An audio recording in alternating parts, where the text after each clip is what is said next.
कोणाच्या मुळावरती येत आहे? ज्यांनी तुम्हाला राजकारणामध्ये जन्म दिला, ज्यांनी तुम्हाला लोकांमध्ये ओळख दिली, त्या शिवसेना या आईचा घात करता तुम्ही. आणि जो आईचा घात करतो तो काय लोकांना न्याय देऊ शकतो? आणि आता तुम्ही यांच्या पायावरती लोटांगण घालताय, त्याच्या मनात हेच असेल, अरे याला जरा कुठे मधाचं बोट चाटवलं तर यांनी आईचा घात केला, हा उद्या उठून माझा घात करणारे निश्चित आहे, मग कशाला याला पोसायचं? हे पाप ते जे करतायत ते त्यांना आत्ता नाही कळला. घात केल्यानंतर तो घात आम्ही होऊ देणार नाही, अजिबात होऊ देणार नाही. पण घात केल्यानंतर कळेल, अरे आपण कोणाशी लढलो, आपल्याला कसं लढवलं गेलं, आपल्याच लोकांना आपल्या अंगावरती टाकलं गेलंय. आणि लढवणारे म्हणजे ही काही कोंबड्याची झुंज नाहीये की कोंबड्या झुंजतायत, त्यांचं रक्तपात होतोय आणि झुंजी लावणारा मध्ये मस्त मजा करतोय. ही परिस्थिती आज आपल्या राज्याची आणि आपल्या देशाची आहे. आणि मग अशा परिस्थितीमध्ये ही अनंत तरे साहेबांसारखी माणसं ही आवश्यक वाटतात.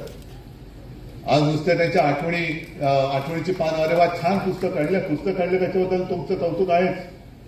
पण मी सगळ्यांना सांगतोय की हे पुस्तक वाचा, जरूर बघा, पण वा छान काय माणूस होता नाही, तो त्यातला छानपणा आपल्यामध्ये काहीतरी येऊ द्या, थोडा तरी येऊ द्या.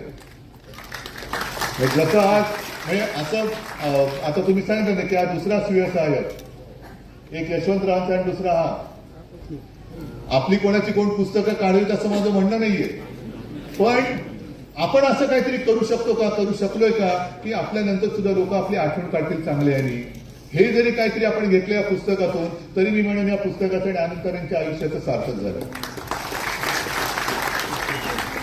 असो, आज तुम्ही सगळे इकडे जण आलात, आठवणी तर खूप आहेत, त्या सांगायला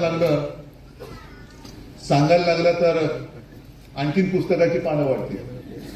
पण अनंत तरे यांनी जे एक आपलं व्रत घेतलं होतं, सेवेचं व्रत, ते व्रत घेऊन आताची सुद्धा शिवसेना पुढे चालली.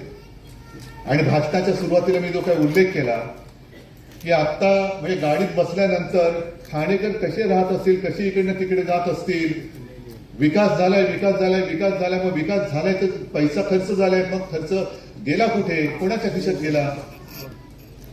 ट्रॅफिक जाम एवढा होतो, एवढा ट्रॅफिक जाम मी यापूर्वी कधी ठाण्यात पाहिला नव्हता.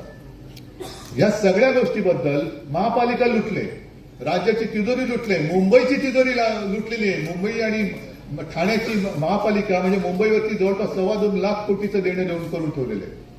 कोणी केलं हे? आहे शेतात जायला हेलिकॉप्टर, काय शेतकरी, पंचतारांकित शेती, हेलिकॉप्टरनी शेतात जातो. मग इकडे जरा काही मनासारखं नाही झालं तर तिकडे जाऊन हेलिकॉप्टरने जातो, पण भाजी कापतो का रेडा कापतो माहिती नाही.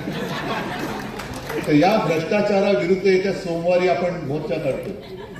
आणि या मोर्चामध्ये मला अभिमान आहे की आपल्यासोबत इतर पक्ष सुद्धा आहे आणि विशेषतः मनसे सुद्धा आहे.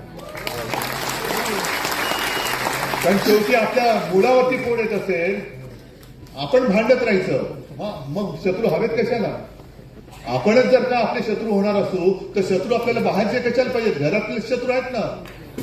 त्याच्यामुळे आता हे घरातलं शत्रुत्व सगळं बंद करा आणि आपल्या मुळावरती जो आलेला आहे त्याला पहिलं उकळून फेकून द्या. आणि तसं केलं तर मग मी आज सांगतो, जसं शिवसेना प्रमुख म्हणाले होते ना, त्या शत्रूला जेव्हा उकळून फेकलं जाईल ना, तेव्हा मी स्वतः सगळ्यांच्या सोबत एकविराच्या दर्शनाला येईल.